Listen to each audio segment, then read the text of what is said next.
الرحمن الرحیم۔ السلام علیکم طالبات۔ ہمارا آج کا لیکچر جنرل لیکچر ہوگا، اس میں آپ کو کچھ معلومات دوں گی۔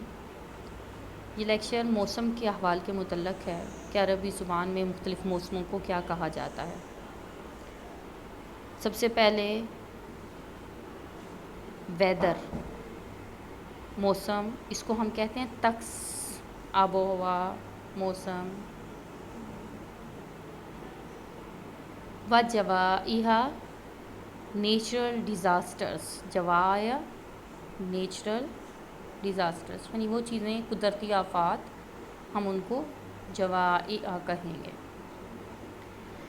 اب ہم سب سے پہلے موسم کی صورتحال میں دیکھتے ہیں کہ اگر دھوپ والا دن ہوگا، سنی ڈے ہوگا، تو ہم اس کو کہیں گے مشمسن۔ مشمسن یعنی شمس سے، شمس آپ جانتے ہیں سورج کو کہتے ہیں، تو مشمسن۔ اگلا لفظ ہے ہمارے پاس ہیلنگ۔ ہیلنگ مین اولے یا لاباری، اس کو یعنی جو برف کے ٹکڑے چھوٹے چھوٹے گرتے ہیں آسمان سے، اس کو عربی میں کیا کہا جائے گا؟ مشیدہ، مشیدہ۔ اگلا ہمارا لفظ ہے جب ہوا تیز چلتی ہے، جب آندھی آتی ہے، تو اس کو ہم کہتے ہیں، یعنی جو ونڈی موسم ہوتا ہے اس کو ہم کہتے ہیں آصف، آصف۔ آصفہ بھی اس کے لیے لفظ استعمال کیا جاتا ہے عین سے، آصفہ، قرآن پاک میں بھی استعمال ہوا ہے یہ لفظ۔ اس کے بعد اگلا لفظ ہے ہمارے پاس فارسٹ فائر، یعنی جنگل کی آگ۔ تو حریق الغابہ، غابہ کا لفظ آپ نے پڑھا ہوا ہے، اس کا مطلب ہوتا ہے جنگل، اور حریق آگ۔ اس سے اگلا لفظ ہے بادلوں والا، ابر آلود جو موسم ہوتا ہے، اس کے لیے انگلش میں لفظ استعمال ہوتا ہے کلاؤڈی۔ عربی میں اس کے لیے ہم لفظ استعمال کریں گے غائم۔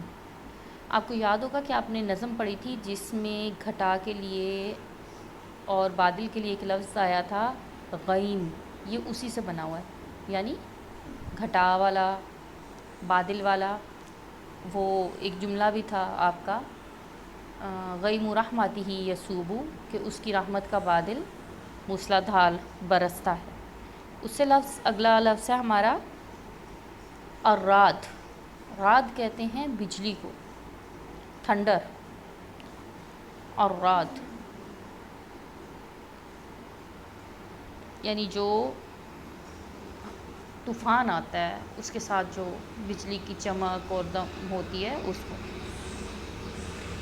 فریزنگ یعنی کوئی چیز فریز ہو رہی ہے تو اس کو کہا جائے گا تجمدہ، تجمدہ، تجمدہ یعنی کسی چیز کا فریز ہو جانا۔ اس سے اگلا لفظ ہے ہمارے پاس والکینو، یعنی آتش فشاں پہاڑ، لاوے والے پہاڑ۔ ان کو عربی میں کہا جاتا ہے برکانن، برکانن۔ اس سے اگلا ہمارا لفظ ہے یعنی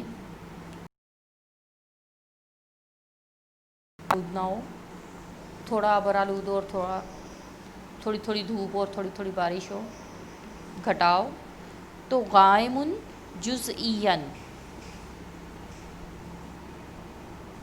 غائم جزئیاً۔ اس کے بعد اگلا لفظ ہے ہمارے پاس گرم کے لیے کیا لفظ آئے گا؟ تو ہر، گرمی کو کہتے ہیں، حرارت اسی سے بنا ہے، اور اس کے لیے لفظ آئے گا ہارن، ہارن۔ اس کے بعد آ گئی رینبو، جو قوس قزح بنتی ہے بارش کے بعد، رینبو، اس کو عربی میں کہا جاتا ہے قوس المطر، قوس المطر یعنی بارش کی قوس، وہی رینبو کے ایگزیکٹ میننگ۔ اس کے بعد آ گیا زلزلے کے لیے کیا لفظ استعمال ہوتا ہے؟ تو قرآن پاک میں استعمال ہوا ہے اذا زلزلت الارض زلزالہا، تو زلزلے کو کیا کہا جاتا ہے؟ ارتھ کوئک کو زلزال۔ زلزلہ بھی کہا جاتا ہے۔ اس کے بعد آ گیا وہ موسم جب بارش ہو رہی ہو، پہلا وہ تھا جس میں بادل چھائے ہوئے ہیں، اور موسم جس میں بارش ہو رہی ہو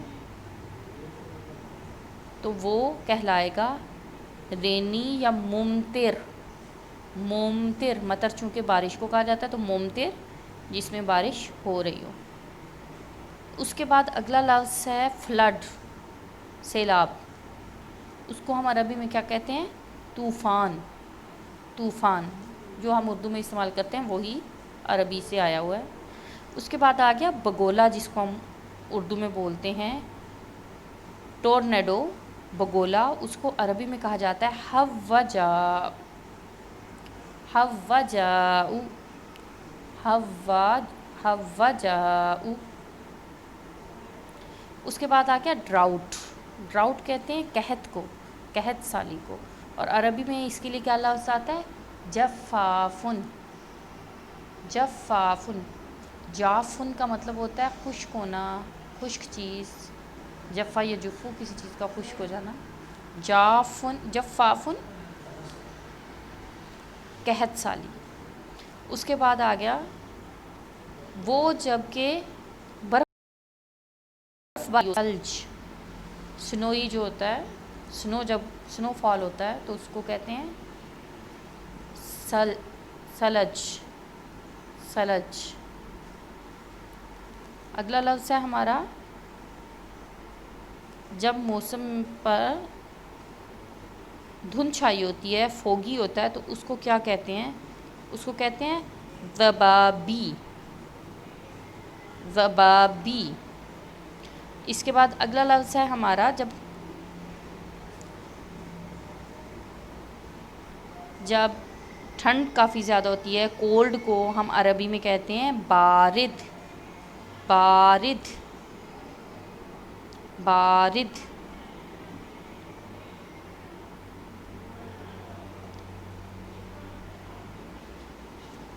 اور اس کے ساتھ ہی ہمارا آج کا لیکچر ختم ہوتا ہے۔ امید ہے آپ کو یہ نئے حروف کا اضافہ، نئے الفاظ کا اضافہ اپنی ووکیبلری میں اچھا لگے گا، اور آپ لوگ اس کو اپنے جملوں میں استعمال کر سکیں گے۔ اللہ حافظ، السلام علیکم۔